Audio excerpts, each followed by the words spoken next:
President Trump's pick to be the next Veterans Affairs Secretary withdrew his nomination on Thursday. White House physician Dr. Ronny Jackson took his name out of consideration following questions about his behavior. CBS News political correspondent Ed O'Keefe is in Washington. So, Ed, can you remind us what some of these allegations against Jackson are and why he says he's withdrawing his name?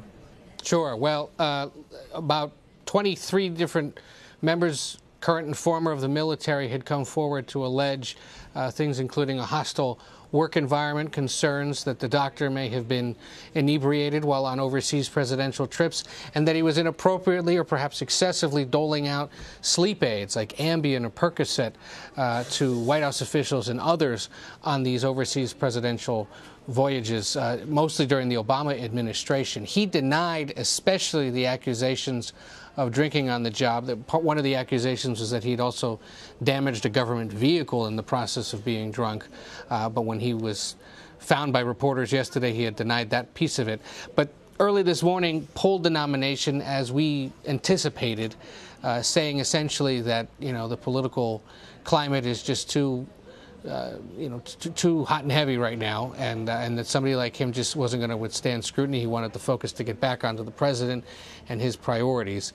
It sounded late Wednesday like this was coming because we know that he was at the White House meeting with officials, and we presumed at the time probably organizing his exit. But it should be pointed out, he was back at work today at the White House in his current day job, which is to be head of the White House medical unit.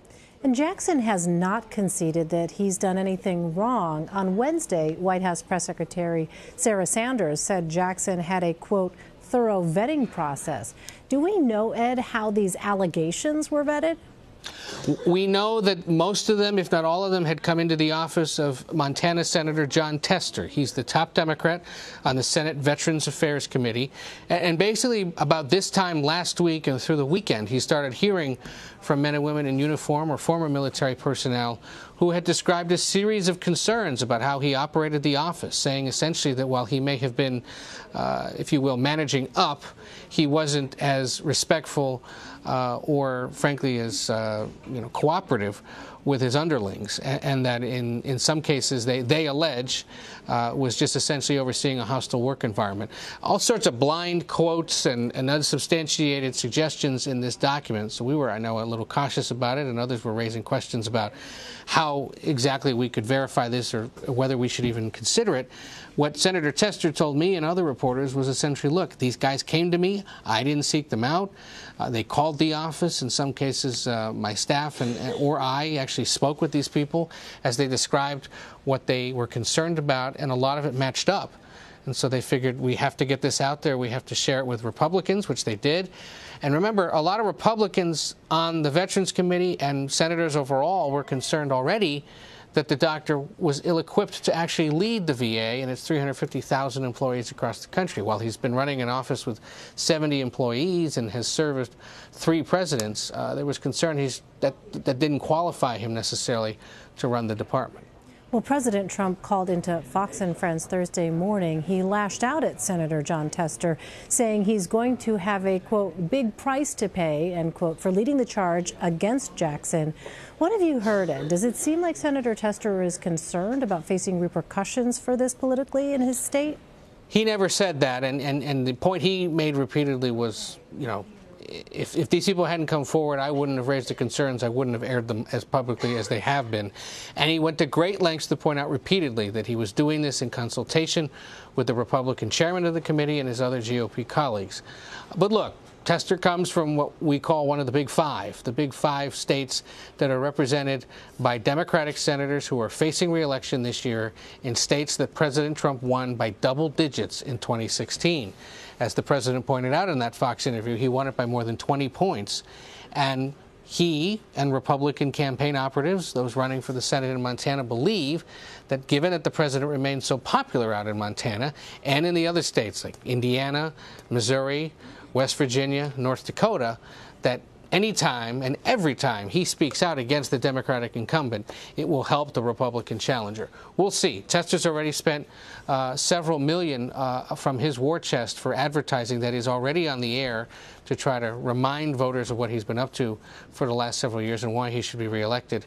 Today, he made a point of saying, look, I was doing this out of concern for veterans and for current military personnel, and he called on his colleagues in Congress to continue investigating the allegations against the White House medical unit, suggesting that they deserve scrutiny. It'll be interesting to see how that plays out. Meantime, Ed, I know you recently spoke with Paul Rieckhoff, the founder and executive director of the Iraq and Afghanistan Veterans of America. Here's some of what he said about this.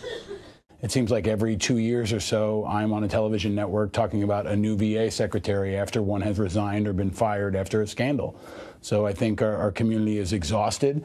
To some extent, they're demoralized, and they're fed up. They're tired of having a VA that's not stable, especially in a time of war.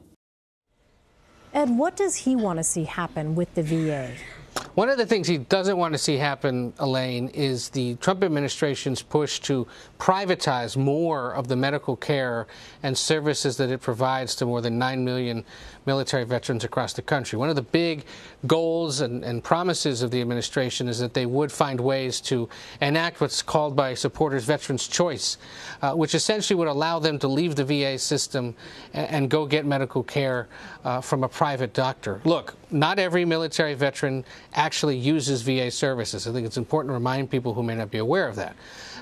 But those that do generally are pleased with the coverage they get. It's as simple as getting an annual physical to more complex issues with PTSD or amputees who need specialized care for their wounds. And Rieckhoff and other veterans groups, the Vietnam Veterans of America, the American Legion, have spoken out repeatedly saying privatizing those services at the VA or basically having the VA stop what it's been doing and rely instead on the private medical industry will lead to problems for those veterans because it's too expensive for private groups to take on this kind of medicine. They don't have the specialty, they don't have the interest, there won't be the demand that exists within the VA system.